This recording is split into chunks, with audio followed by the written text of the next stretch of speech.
성도 여러분 반갑습니다. 9월 2일 목요일 아침 예배로 하루를 시작하시는 모든 성도님들을 축복합니다. 이 시간 함께 사도신경으로 신앙 고백하심으로 하나님께 예배드리시겠습니다. 나는 전능하신 아버지 하나님, 천지의 창조주를 믿습니다. 나는 그의 유일하신 아들, 우리 주 예수 그리스도를 믿습니다.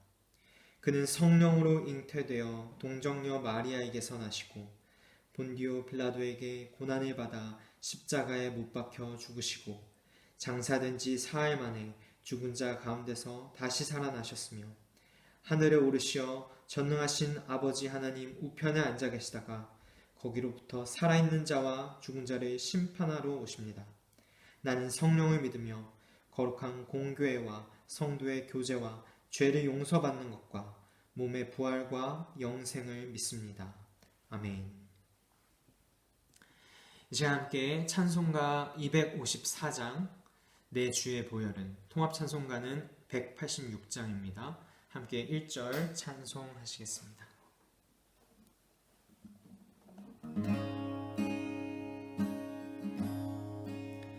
내 주의 보혈은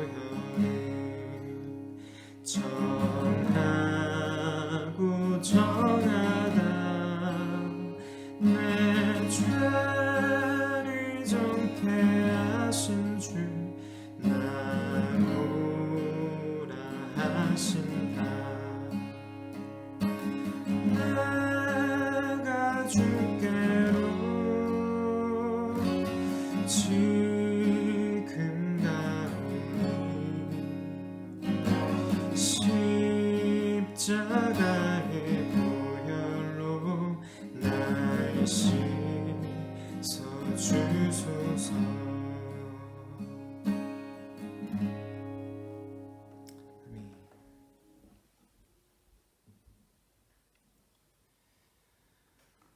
오늘 우리에게 주시는 하나님의 말씀은 마태복음 18장 15절에서 35절까지 말씀입니다.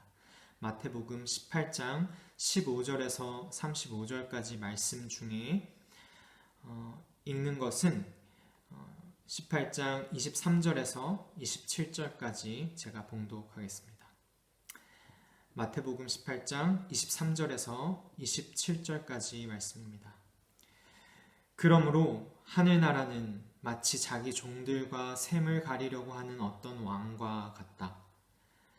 왕이 샘을 가리기 시작하니 10,000달란트 빚진 종 하나가 왕 앞에 끌려왔다. 그런데 그는 빚을 갚을 돈이 없으므로 주인은 그 종에게 자신과 그 아내와 자녀들과 그 밖에 그가 가진 모두 팔아서 갚으라고 명령하였다. 그랬더니 종이 그 앞에 무릎을 꿇고 참아주십시오. 다 갚겠습니다. 하고 애원하였다. 주인은 그 종을 가엾게 여겨서 그를 놓아주고 빚을 없애주었다. 아멘. 함께 기도하겠습니다.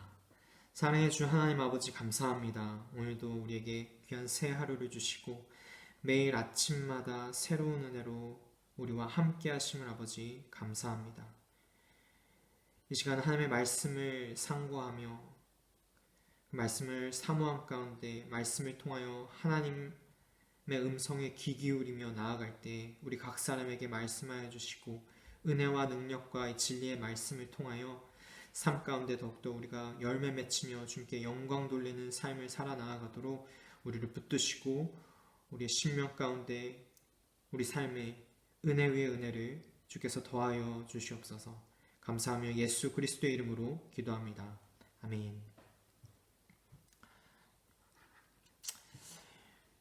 여러분 조금 전 함께 부르신 찬송가 내 주의 보혈은 이라는 이 찬송은 영어로 Welcome Voice라는 제목을 갖고 있는 찬송입니다. 도저히 웰컴 받을 수 없는 죄인인 나를 정하고 정한 주님의 보혈로 인해 웰컴해 주시며 오라 하시고 받아주시고 품어주신다는 그 놀라운 은혜를 생각하게 하는 찬송입니다. 주께서 나를 오라 하신다. 내가 하나님께 나아갈 수 있다는 사실, 그것은 그 사실만으로 엄청난 은혜입니다. 크신 하나님의 은혜로 우리를 받아주시는 것입니다. 그래서 우리 그리스도인들은 하나님의 은혜를 참 많이 이야기하죠. 나의 나 된 것은 하나님의 은혜로 된 것이다 라고 고린도전서 15장 10절에서 바울도 말했던 것처럼 우리는 은혜 때문에, 은혜로 인해, 은혜에 의하여 살아났을 뿐 아니라 살아갑니다. 다시 말해 그리스도인은 은혜를 사모하는 자로서 그 정체성 자체가 하나님의 은혜에 기인하는 존재라고 할 수 있습니다. 이것은 왜 그러냐면 우리가 생명처럼 믿고 따르고 전하는 이 복음이 은혜의 복음이기 때문입니다. 그래서 우리는 언제나 하나님의 은혜를 사모하고 간증하고 또 노래하는 것이죠. Amazing Grace 같은 찬송이나 나의 나 된 것은 하나님의 은혜라 하는 이런 찬양들은 우리로 하여금 은혜를 노래하는 와중에도 은혜를 받으며 그 은혜에 감격하게 하는 그런 찬송들입니다. 그런데 우리에게는 너무나도 친숙한 이 은혜라는 말이 이제 일반 사회, 이 세상에서는 점점 사라져가고 있는 단어가 되었습니다. 생각해 보시면 은혜라는 말을 세상에서 교회에서만큼 자주 사용하는 것을 보기는 정말 어렵습니다. 거의 없어져 가고 있는 단어처럼 보일 만큼 세상에서는 이제 교회에서나 사용되는 고리타분한 말로 이 은혜라는 단어를 인식하고 있다는 것입니다. 그러나 우리는 귀에 못이 박히도록 어떻게 보면 상투적이다 싶을 정도로까지 많이 사용하는 단어가 이 은혜라는 단어입니다. 은혜 받았다, 은혜롭다, 은혜를 베풀다, 갚다, 기억하다, 은혜를 알다. 우리에겐 너무도 귀한 단어라고 할 수 있습니다. 세상과는 다릅니다. 오히려 계속 사용하고 오히려 더 사용하는 단어입니다. 왜 그럴까요? 왜 우리는 세상과는 조금 다르게 은혜라는 단어가 너무나도 친숙하고 계속 사용하고 더 사용하는 단어일까요? 왜 그런가 하면 바로 성경이 그러기 때문에 그렇습니다. 여러분, 성경은 언제나 계속해서 우리에게 은혜를 말합니다. 자격 없는 자에게 무조건적인 선물로서 주어주시는 은혜. 성경은 그 은혜를 계속해서 말하고 우리에게 가르치고 우리에게 알려주고 있는 말씀이라는 것입니다.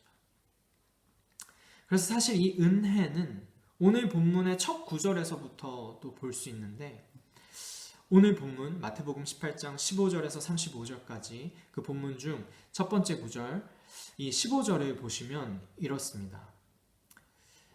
15절에 이렇게 말합니다. 네 형제가 너에게 죄를 짓거든 가서 단둘이 있는 자리에서 그에게 충고하여라. 그가 너의 말을 들으면 너는 그 형제를 얻은 것이다. 그러니까 예수님께서 너의 형제를 잃지 않도록 그 형제를 다시 얻는 방법을 말씀하고 계시는 것이죠. 형제가 너에게 죄를 짓거든 가서 충고하고 그 형제를 잃지 않도록 하라는 것입니다. 그러니까 여기 두 사람이 나오는데 나에게 죄 지은 사람과 나, 다시 말해 가해자와 피해자가 있는 것입니다. 그런데 예수님은 뭐라 말씀하시는 것이죠? 누구에게 말씀을 하고 계십니까? 피해자에게. 그러니까 너에게 죄 지은 그 가해자에게 가서 라고 말씀하고 있습니다. 피해자에게 가라고 하시는 것입니다. 피해자에게 그 가해자한테 가라고 피해자에게 말하고 있으십니다. 이 한 구절만으로 우리가 생각해 보아야 할 것은 여러분, 이 인류 최초의 가해자는 그럼 누구였냐는 것입니다. 인류 최초의 가해자는 누구였나요? 아담이었죠. 하나님에게 하나님을 반역하여 하나님에게 범죄한 인류 최초의 가해자, 인간을 대표하는 아담이었습니다. 인간은 하나님에게 범죄하여 하나님을 가해한 가해자입니다. 근데 그 인간과 하나님과의 그 끊어진 관계가 어떻게 화해되고 어떻게 용서가 이루어지게 됩니까? 그 용서의 주체는 가해자가 아니라 하나님께서 예수 그리스도를 먼저 보내심으로, 하나님께서 먼저 나를 찾으심으로, 나에게 손을 내미심으로 나의 죄를 알게 하시고 나의 죄를 깨닫게 하셔서 나의 죄를 다 사하시고 예수 그리스도의 보혈을 통하여 인간과 하나님의 관계를 하나님께서 용서하시고 회복하신다는 것입니다. 그러니 피해자와 가해자가 있을 때에도 피해자에게 말씀하셔서 가해자에게 가서 용서하라라는 말씀은 내가 너를 용서한 것을 기억하라는 말씀과 결국 이어지게 되는 것입니다. 마태복음 18장은 그래서 어제 살펴보신 대로 천국에서는 누가 큰 자인가 하는 제자들의 질문으로 시작합니다. 이 질문은 아직도 여전히 자기 중심적 사고에 젖어 있는 제자들의 그 죄인된 본성을 보여주는 질문이죠. 그래서 예수님께서는 한 어린아이를 그들 앞에 세우시고 크고 작음의 문제를 넘어서 어린아이처럼 될 것을 말씀하십니다.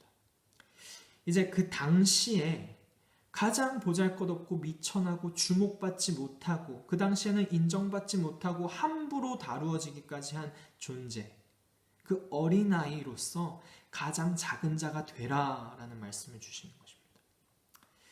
크고 높은 자가 되는 것에만 관심이 많은 우리에게, 크고 높은 자가 되는 것, 그거에만 관심이 많은 우리에게 고스란히 적용이 되는 말씀입니다. 이 어린아이와 같이 자기를 낮추는 사람이 천국에서 큰 사람이다.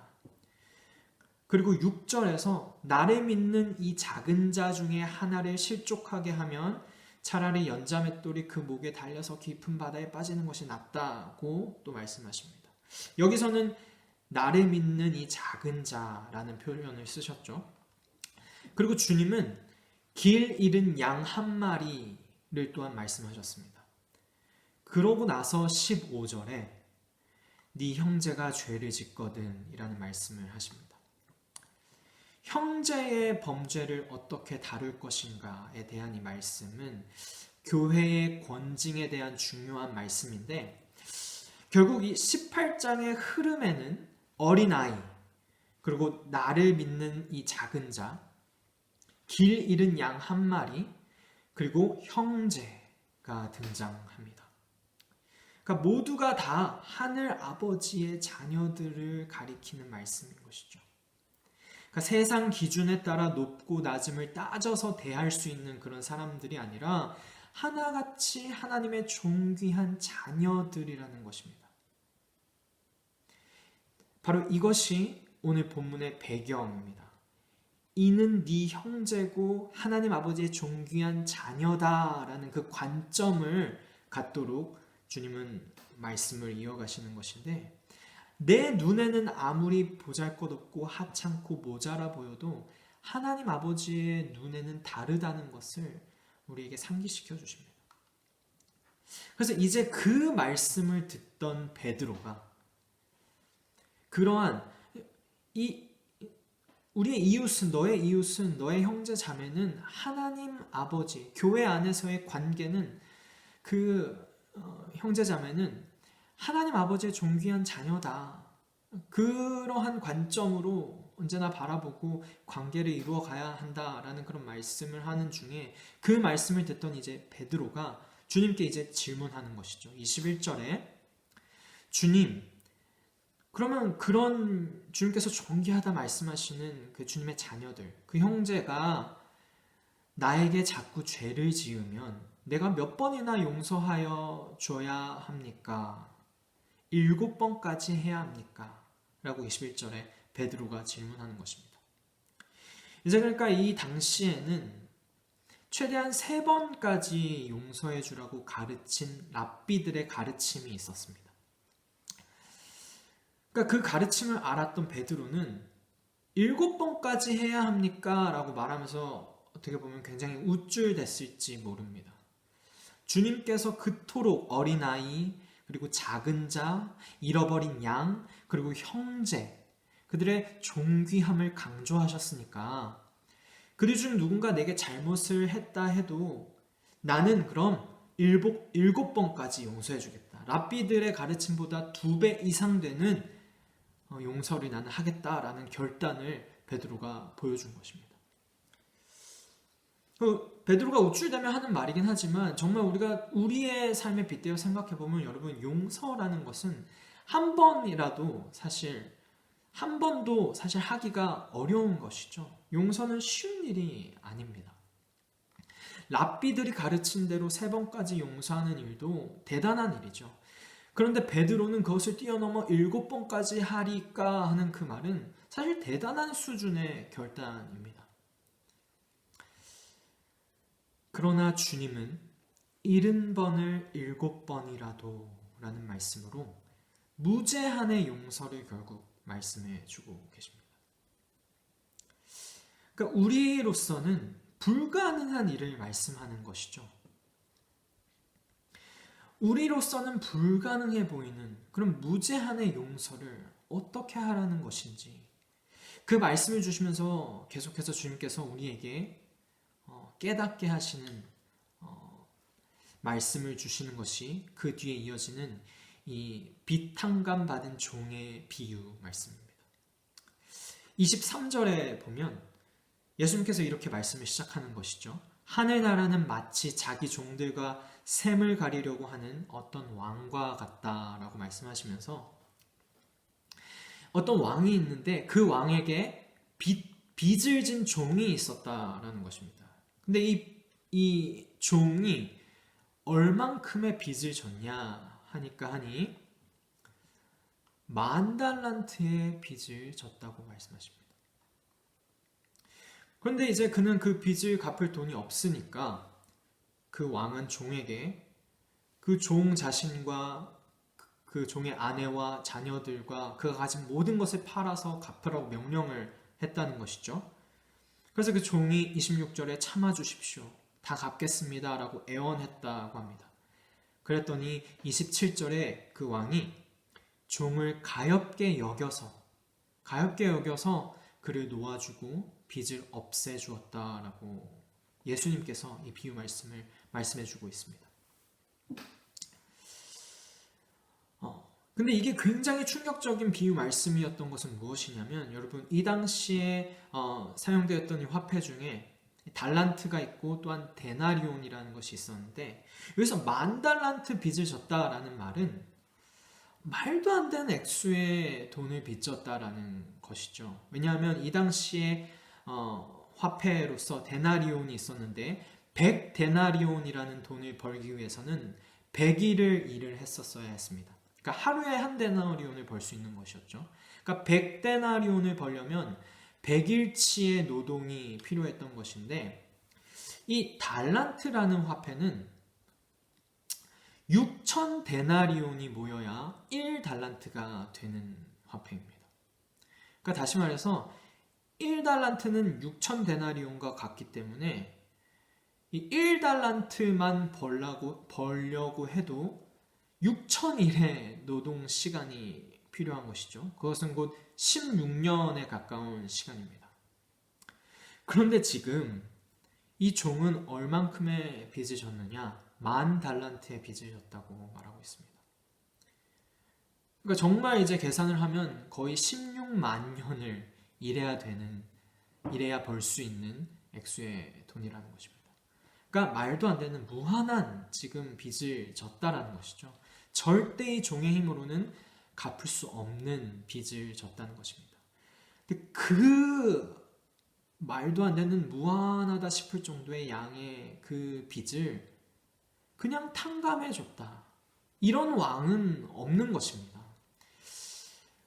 그런 왕의 자비를 예수님께서 이야기하시며 보여주시고 말씀을 주고 계십니다. 그래서 그렇게 놀라운 은혜를 입은 이 종이, 그런데 28절에 봤을 때 그 종은 나가서 그 종 자신에게 이제 빚을 진 동료를 만났다고 이제 말을 하는 것입니다. 이 동료는 100데나리온을 이 종에게 빚을 졌는데, 그 동료를 만나자마자 이 종은 붙들어서 멱살을 잡고 말하기를 내게 빚진 것을 갚아라 하였다라고 합니다. 그런데 29절에 그 동료는 엎드려 간청합니다. 그 종이 왕에게 간청했던 것과 동일하게 이 동료가 참아주게, 내가 갚겠네 라고 똑같은 말을 합니다. 이 똑같은 말을 들었을 때라도 멱살을 잡고 있지만 이 종은 사실 자신이 받았던 은혜를 기억했어야 했죠. 자신도 똑같이 왕에게 똑같은 말을 했었기 때문에 그 말을 기억했어야 될 것인데 그러지 않습니다. 30절에 그러나 그는 들어주려 하지 않고 가서 그 동료를 감옥에 집어넣고 빚진 돈을 갚을 때까지 100데나리온, 100일만 노동하면 벌 수 있는 그 돈을 갚을 때까지 갇혀있게 했다고 예수님께서는 이 비유 말씀을 말씀하십니다. 그래서 왕의 신하들이 이 광경을 보고 너무나도 딱하게 여겨서 왕에게 일렀던 것이죠. 그래서 왕이 다시 이 종을 불러놓고 32절에 이렇게 말합니다. 이 악한 종아, 네가 애원하기에 내가 너를 불쌍히 여겨서 빚을 갚아줬는데 내가 너를 불쌍히 여겼던 것처럼 너도 네 동료를 불쌍히 여겼어야 할 것이 아니냐라고 말하며 이 종을 다시 이제 감옥에 집어넣게 되는 이야기입니다. 여러분, 이 비유 말씀은 너무나도 유명하고 다 너무나도 잘 아는 말씀이죠. 그리고 이 비유 말씀은 성경 말씀을 모르는 사람에게 들려주어도 정말 이 종은 악한 종이다 라고 인정할 만한 이야기입니다. 그렇죠? 10,000달란트, 16만 년을 일해야 벌 수 있을 만한 돈, 그 10,000달란트를 한 번에 용서해주고 그 빚을 갚아주고 탕감해준 자비로운 이 왕의 그 은혜를 기억하지 못하고 배은망덕하여 고작 100데나리온 빚진 동료를 멱살을 잡고 전혀 그에겐 은혜를 베풀지 못했던 이 종의 모습을 볼 때 그 어느 누구라도 눈살을 찌푸릴 것입니다. 그런데 여러분, 이 비유 말씀을 통해 우리에게 주님께서 전해주시는 교훈과 정말 중요한 부분은 이 모습이 우리의 모습이라는 것입니다. 우리는 이 종을 보며 악한 종이라 인정하고 눈살을 찌푸리지만 우리의 인생과 우리의 삶이, 우리의 하루가 너무나도 자주 그 무한하신 하나님의 은혜를 기억하지 못하고 살 때가 많음을 우리에게 알려주시는 말씀입니다. 왜냐하면 이 종이 악한 종이라 불림을 받은 이유가 무엇입니까? 단순히 이 동료의 멱살을 잡았기 때문에 악한 종이라 한 것이 아니라 이 종이 악한 종이다라고 이 왕이 꾸짖은 이유는 무엇입니까? 10,000달란트를 지금 탕감받았는데 그 셀 수도 없이 무한하다 싶을 정도의 양의 그 돈을 평생 갚아도 갚지 못할 그 빚을 놀라운 왕의 자비로 탕감을 받은 그 은혜를 입었는데 어떻게 그것을 기억하지 않고 그것을 무시하고 그것을 믿지 않고 고작 100데나리온 빚진 동료의 멱살을 잡고 갚으라고 그렇게 화를 낼 수 있느냐. 그러니까 은혜를 기억하지 못한 그 모습으로 인해 이 종은 악한 종이라 평가를 받는 것입니다. 여러분, 우리의 삶은 어떠합니까? 여러분, 은혜를 기억하지 못하고 은혜를 믿지 못하고 은혜를 생각하지 못하여서 악한 종이 된 이 종을 볼 때에 그렇다면 우리는 어떠한 삶을 살아야 할까? 주님께서는 우리에게 어떤 말씀을 주고 계십니까? 이런 모습이 악한 모습이라면 정말 선한 자, 천국 시민으로서 하나님의 칭찬을 받는 자는 다름이 아니라 하나님의 은혜를 더욱 더욱더 알아가고 기억하며 생각하고 그것에 감사하는 삶일 것입니다.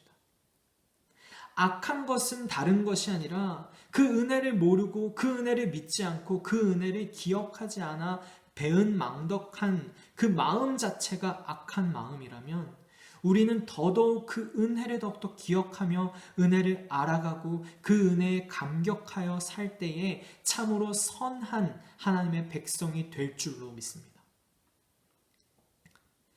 다시 말해 빚을 탕감받은 종의 비유를 통해 주님께서 우리에게 주시는 말씀은 이 10,000달란트의 빚은 우리의 절망적인 상태를 나타내 주지만 이 10,000달란트를 탕감해 주시는 이 10,000달란트라는 그 단어를 생각할 때 그 10,000달란트의 은혜는 우리에게 놀라운 하나님의 능력을 또한 나타내 준다는 것입니다.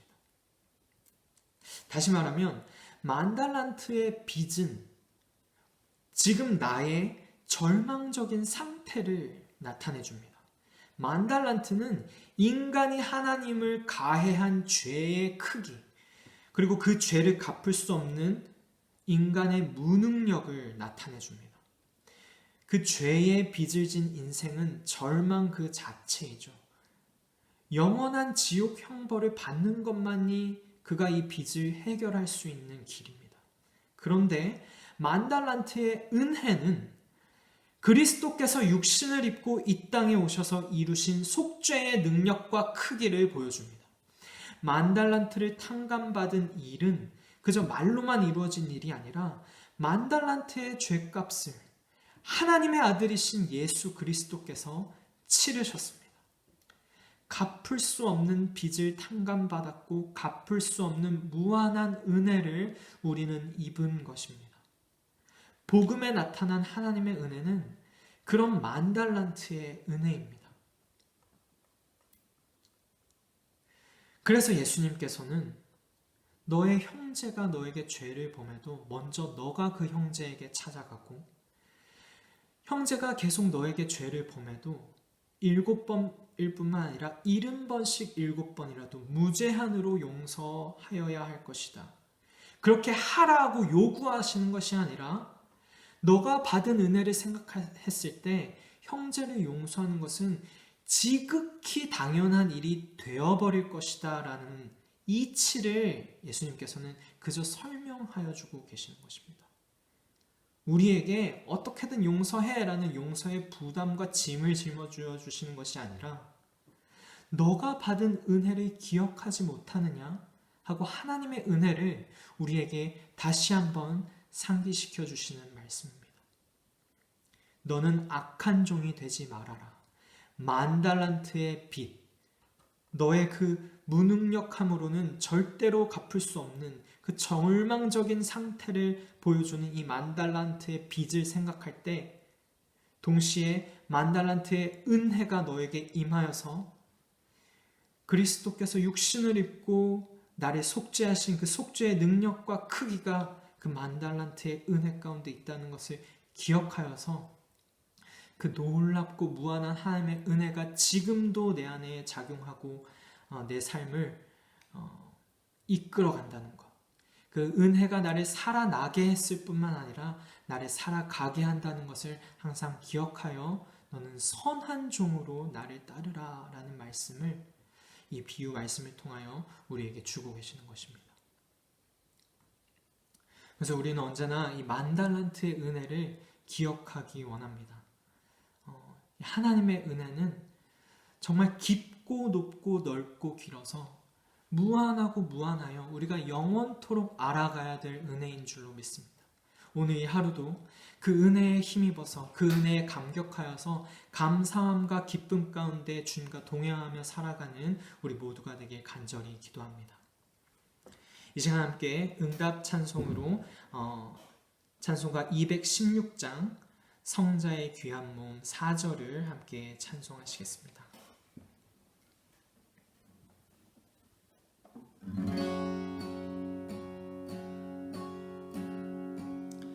성자의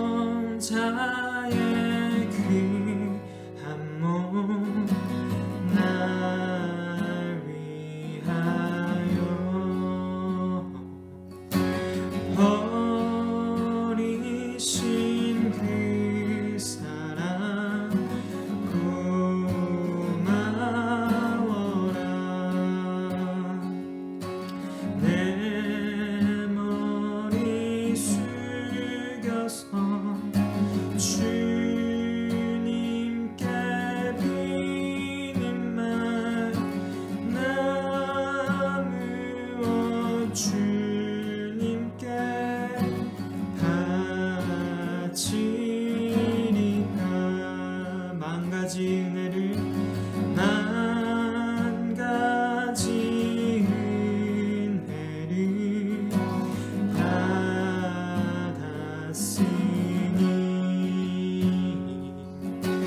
내 평생 슬프나 즐거우나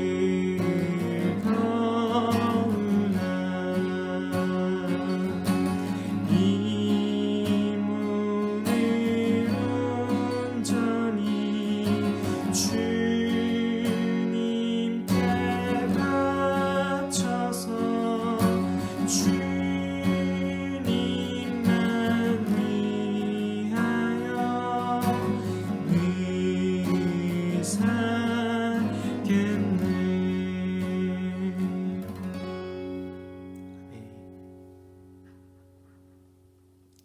자, 우리 각자의 자리에서 함께 한 마음으로 기도했으면 좋겠습니다.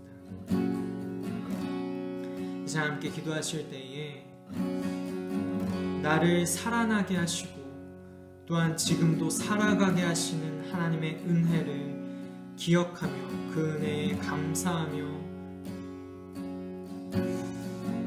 그 은혜를 더욱더 알아가기 원하는 갈망함을 주님께 올려드리며 한번 기도했으면 좋겠습니다.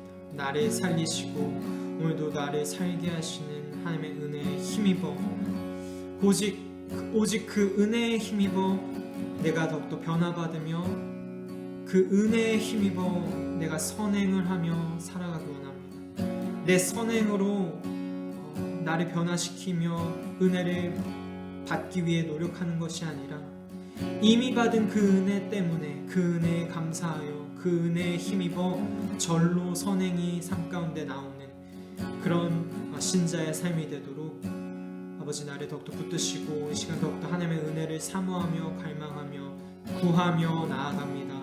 우리 삶 가운데 하나님의 은혜가 더욱더 충만하여서 은혜 위에 은혜가 부어지는 우리 삶과 우리 가정 되도록 주님 역사해 주시옵소서. 그렇게 우리 마음을 주님께 올려드리며 기도했으면 좋겠습니다. 함께 기도하겠습니다. 사랑해 주님 감사합니다. 나를 살려주신 하나님의 은혜가 지금 내 심령 가운데 작용하고 일하여 주님 더욱더 알아가고 성령 하나님께서 내 안에서 일하시게 됐습니다. 그 은혜에 더욱더 힘입어 내가 살게 하여 주시옵소서. 나를 살아나게 해줬을 뿐만 아니라 살아가게 하는 것 오직 하나님의 은혜입니다. 그 은혜로 우리가 살게 하여 주시옵소서.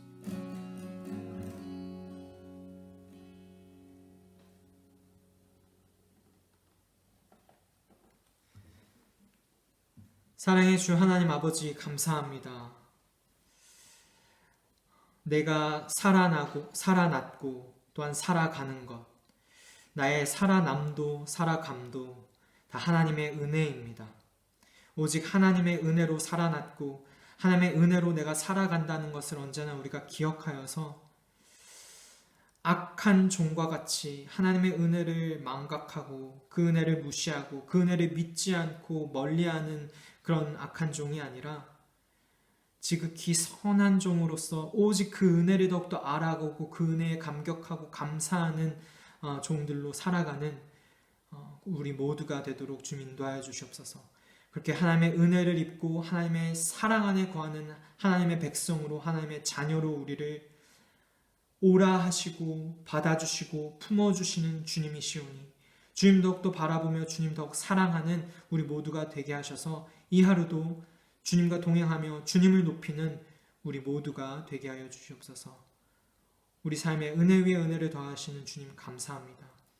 오직 이 은혜에 힘입어서만 우리 삶 가운데 선행이 있게 하시고 은혜 때문에 은혜로 인하여 더욱더 주님 닮아가는 우리 모두가 되게 하여 주시옵소서. 감사하며 예수 그리스도의 이름으로 기도합니다. 아멘.